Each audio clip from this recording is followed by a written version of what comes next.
Being green just means like being conscious of the environment and like making sure you're doing everything to help it. Being green means offsetting your carbon footprint to me. Like, let's say you have to drive 50 miles to work every day. Well, you know, maybe you recycle all your stuff to offset how much you have to travel.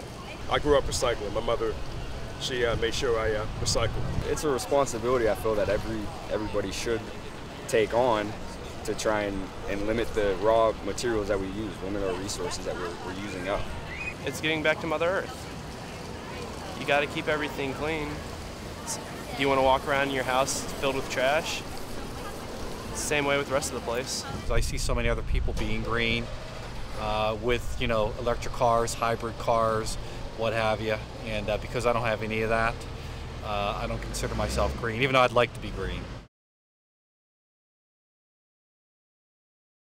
It's hard being 21, you know, I don't make too much money, so I have to go with really, you know, the cheapest brands. It definitely is more expensive to be green, but that's where the responsibility comes in, that's where the sacrifice comes in, I think. I'm more about it being organic because I don't like to eat foods that have chemicals in them.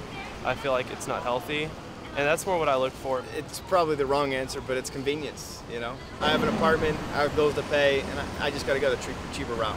It's like in fashion now, and like people want to wear like vegan shoes and that kind of thing. I've seen some different, you know, paper material and stuff like that, saying recycled and so on and so forth. And I don't know, it just hasn't caught my attention in the stores.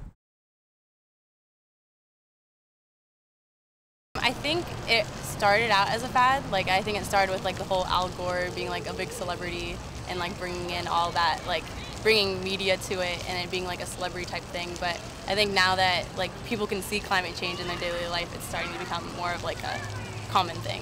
I believe it does because I recycle, but my husband has told me that it really doesn't make a difference. Everywhere you look, our kids are being taught about it, so I believe it's here to stay. It's been around since the mid-'80s. I'd say that counts as longer than a fad.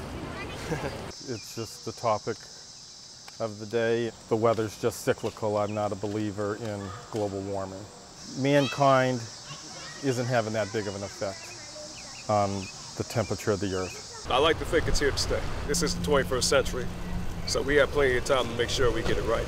In the next few years, we're going to take big steps to cleaning up our environment and really making it a better place to live in. They're seeing the effects throughout the world of not recycling and recycling. I feel that people are catching on. They will go to businesses if they are eco-friendly. I think it's definitely a fad at this point, but I think it's going to make such an impact that it will be here to stay.